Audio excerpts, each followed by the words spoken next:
कुछ धनी किसानों ने मिलकर खेती के लिए एक कुआं बनवाया। सबकी अपनी अपनी बारी बंधी थी। कुआं एक निर्धन किसान के खेतों के पास था, लेकिन उसे पानी नहीं मिलता था। धनी किसानों ने खेतों में बीज बोकर सिंचाई शुरू कर दी। निर्धन किसान बीज भी नहीं बो पा रहा था। उसने धनवानों की बड़ी आरजू मिन्नत की, लेकिन एक न सुनी गई। निर्धन बरसात से पहले खेत में बीज भी न बो पाया तो भूखा मर जाएगा। यह सोचकर अमीर किसानों ने उस पर दया की और बीज बोने के लिए एक रात 3 घंटे की सिंचाई का मौका दे दिया। उसे एक रात के लिए ही मौका मिला था, वह रात बेकार न जाए, यह सोचकर एक किसान ने मजबूत बेलों का एक जोड़ा भी दे दिया ताकि वह पर्याप्त पानी निकाल ले। निर्धन तो जैसे इस मौके की तलाश में था। उसने सोचा, इन लोगों ने उसे बहुत सताया है। आज 3 घंटे में ही इतना पानी निकाल लूंगा कि कुछ बचेगा ही नहीं। इसी नियत से उसने बैलों को जोता, गादी पर बैठा और बैलों को चलाकर पानी निकालने लगा। पानी निकालने का नियम है कि बीच बीच में हौज और नाली की जांच कर लेनी चाहिए कि पानी खेतों तक जा रहा है या नहीं। लेकिन उसके मन में तो खोट था। उसने सोचा, हौज और नाली सब दुरुस्ती ही होंगी।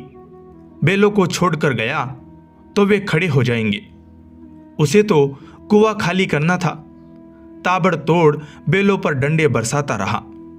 डंडे के चोट से बैल भागते रहे और पानी निकलता रहा। 3 घंटे बाद दूसरा किसान पहुंच गया, जिसकी पानी निकालने की बारी थी। उसने बैल खोल लिए और अपनी खेत देखने चला। वहां पहुंचकर वह छाती पीटकर रोने लगा। खेतों में तो एक बूंद पानी नहीं पहुंचा था। उसने हौज और नाली की तो चिंता ही नहीं की थी। सारा पानी उसके खेत में जाने की बजाय कुएं के पास एक गड्ढे में जमा होता रहा। अंधेरे में वह किसान खुद उस गड्ढे में गिर गया। पीछे पीछे आते बैल भी उसके ऊपर गिर पड़े। वह चिल्लाया तो दूसरा किसान भागकर आया और उसे किसी तरह निकाला। दूसरे किसान ने कहा, परोपकार के बदले नीयत खराब रखने की यही सजा होती है। तुम कुआं खाली करना चाहते थे।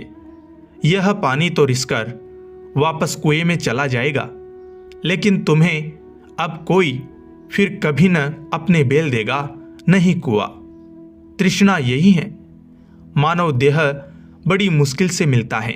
इंद्रिया रूपी बैल मिले हैं हमें अपना जीवन सत्कर्मों से खींचने के लिए, लेकिन तृष्णा में फंसा मन सारी बेईमानी पर उतर आता है। परोपकार को भी नहीं समझता। ईश्वर से क्या छुपा है। वह कर्मों का फल देते हैं, लेकिन फल देने से पहले परीक्षा की भी परंपरा है। उपकार के बदले अपकार नहीं, बल्कि ऋणी होना चाहिए। तभी प्रभु आपको इतना समतावान बनाएंगे कि आप किसी पर उपकार का सुख ले सके। जो कहते हैं कि लाख जतन से भी प्रभु कृपालु नहीं हो रहे, उन्हें विचारना चाहिए कि कहीं उनके कर्मों में कोई ऐसा दोष तो नहीं जिसकी वह किसान की तरह अनदेखी कर रहे हैं और भक्ति स्वीकार नहीं हो रही। धन्यवाद दोस्तों।